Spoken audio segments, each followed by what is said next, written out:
Abonnez-vous et cliquez aussi sur la petite cloche de notification pour ne rien rater de nos prochaines vidéos. N'oubliez pas de partager aussi la vidéo et de la liker. Notre deuxième rédaction.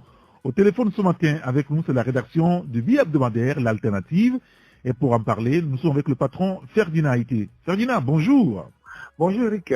Et ce matin, vous revenez sur cette affaire qui fait l'actualité depuis plus d'une semaine maintenant, Pegasus, Togo, Pegasus Gate, Fort Gnassingbé choisit ces terroristes, exclamez-vous, hein?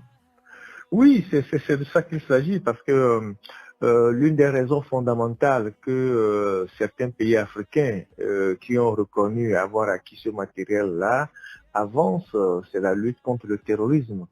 Nous savons très bien que dans notre espace de l'Afrique de l'Ouest ici, selon le rapport qui vient d'être rendu public ou les enquêtes, seul le Togo a acquis ce matériel, ce logiciel malveillant, alors que le Togo n'est pas un pays ouvertement engagé dans la lutte contre le terrorisme, même si notre pays fait face à des velléités de ce genre.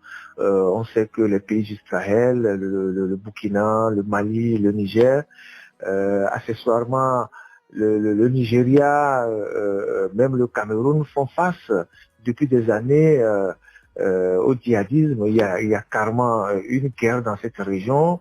On voit des militaires tomber par dizaines, par centaines.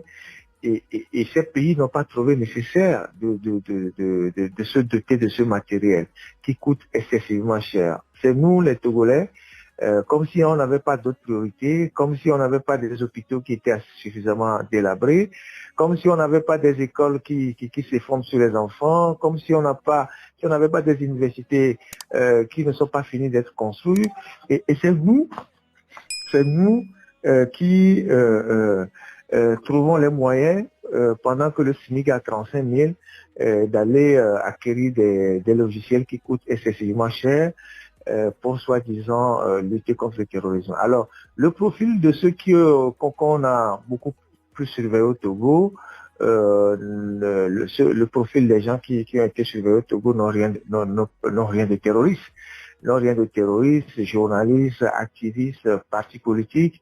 On attend la suite de la liste qui va sortir incessamment. On voit bien que ces gens n'ont rien de terroriste, à moins que celui qui a acquis le matériel les considère comme des terroristes. Donc c'est l'analyse que nous faisons ce matin. Et vous savez que le scandale Pegasus Gate, le Pegasus Gate ne fait que commencer en fait. Sur le cas du Togo, on attend cette longue liste-là qui va sortir. Et les gens ne perçoivent pas la dangerosité et la dérive autoritaire qui entoure la chose. Dans un pays où les principes de la vie privée, de la confidentialité de la communication et même de la confidentialité des sources de journalistes sont consacrés par la Constitution et des tests, des conventions que le Togo a librement signées, il y a des gens ou il y a certaines personnes qui ont décidé de les violer et de rentrer dans l'intimité de leurs citoyens pour des raisons de conservation de pouvoir. C'est suffisamment grave. Et c'est ce que nous avons tenu à analyser ce matin dans cette première phase de dossier que nous consacrons au Pegasus Gate. Très bien, écoutez, on lira l'article sur deux pages, page 3 et page 5. Togo-Bénin, situation confuse à la frontière, il a conduit, hein, Ferdinand? Oui, il y a une situation totalement confuse à la frontière Togo-Bénin. Il a conduit sans Vikondi, puisque sans Vikondi c'est au Togo, il a conduit c'est au Bénin. Et personne ne comprend pourquoi subitement il y a eu une montée de tension et que la frontière est totalement barricadée. Vous savez très bien que depuis que la Covid a commencé et que le Togo a fermé la frontière, le Bénin n'en a pas fermé et donc c'est du côté togolais qu'il faut toujours brandir le laisser-passer. Mais il a été convenu que entre les pays où les frontières ont été fermées, qu'on laisse passer les marchandises parce qu'il faut quand même que des produits, des marchandises circulent entre les pays. Et donc, c'est ce qui s'est passé jusqu'à présent. On sait très bien aussi qu'il y a des gens qui passaient, des personnes qui passaient, qui payaient de l'argent, qui passaient, il y avait des frontières. Et tout passait d'ailleurs, tout passait. On a dit que les frontières sont fermées, mais tout passait. Jusqu'à ce que hier, la situation se dégrade et que des dizaines et des dizaines de camions sont alignés du côté togolais. Il n'y a aucune raison officielle qui est avancée. On parle d'un problème de douane, des marchandises à dédouaner, des titans ou des camions qui quittent la Côte d'Ivoire, le Ghana et le Togo en direction du Nigeria, et que le Bénin aurait émis sa volonté de percevoir des taxes. Ce ne sont que des informations, des bribes d'informations qu'on recueille sur place. Officiellement, les deux pays n'ont rien dit, il n'y a pas de communiqué, mais on sait que entre le Togo et le Bénin, il y a de l'eau dans le gaz depuis quelques temps, pour des raisons que nous tous nous savons. Maintenant, est-ce que cela a entraîné ce qui se passe actuellement? On ne saurait le dire avec exactitude. On attend de voir si la situation va se décanter.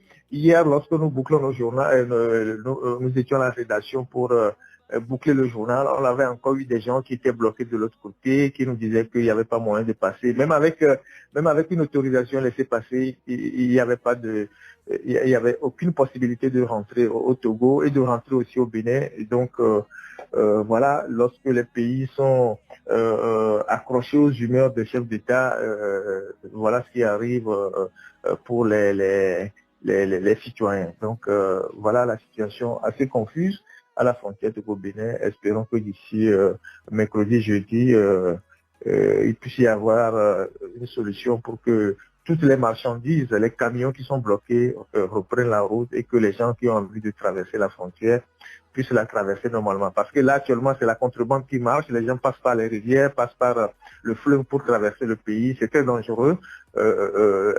C'est très dangereux. On peut avoir des soucis, des drames par ces méthodes de contrebandier. Voilà. Très bien. Écoutez, cet article à lire donc à la page 4 de votre journal, le bi-hebdomadaire L'Alternative. Merci beaucoup Ferdinand Haïté.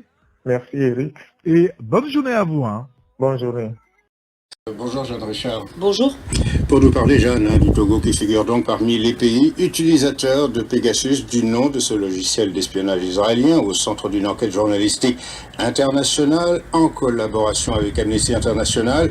Une fois introduit illégalement dans un smartphone, eh bien, ce système permet de voler messages, photos, contacts et toutes sortes de données, mais aussi d'activer à distance les micros de l'appareil infecté et de géolocaliser son utilisateur. Alors ce sont pas moins de 300 numéros de téléphone qui apparaissent dans la liste des cibles potentielles de Pegasus au Togo, pays qui entretient de longue date, Jeanne, des relations étroites avec l'État hébreu. Côté politique, on retrouve les numéros d'opposants au régime de Fornia Singbe dans la liste des numéros visés par le logiciel espion Pegasus, comme Tikpi Achadam, leader du Parti national panafricain, ou encore Agbe Yome Kodjo, candidat malheureux à la présidentielle de 2020. Tous deux vivent aujourd'hui en exil. Des militants et journalistes sont également ciblés. David Ekoué-Dossé, fondateur de la plateforme citoyenne Togo Debout, ou encore le journaliste d'investigation Carlos Ketou, joint par RFI, le directeur du journal L'Alternative, Ferdinand Haïté, lui aussi potentiellement espionné, ne se dit pas surpris. Nous ne sommes pas naïfs, nous savons qu'au Togo, certaines personnes sont sous surveillance, explique-t-il. Toutefois, le journaliste reconnaît qu'avec le logiciel Pegasus, les choses vont plus loin.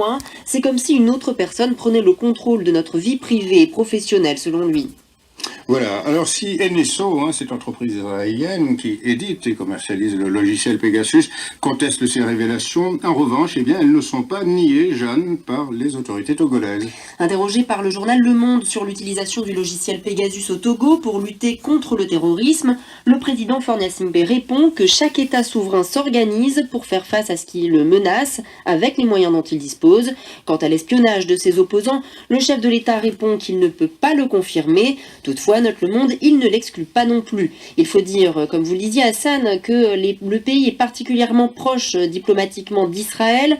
Le pouvoir entretient des relations privilégiées avec des réseaux israéliens animés par des anciens du Mossad, l'agence israélienne de renseignement extérieur, selon le journaliste Ferdinand Haïté. Merci beaucoup, Jeanne Richard, en direct dans Après-midi pour RFI. Ajoutons que dans un communiqué de sa secrétaire générale, Agnès Calamar, publié ce samedi, Amnesty International, qui a donc contribué aux révélations sur le logiciel d'espionnage israélien Pegasus, voit dans ce système de Big Brother, je cite, une crise des droits humains mondiale et réclame un moratoire sur la vente et l'utilisation des technologies de surveillance avant la mise en place d'un cadre réglementaire. Likez la vidéo si ce n'est pas déjà fait. Laissez aussi votre point de vue en commentaire.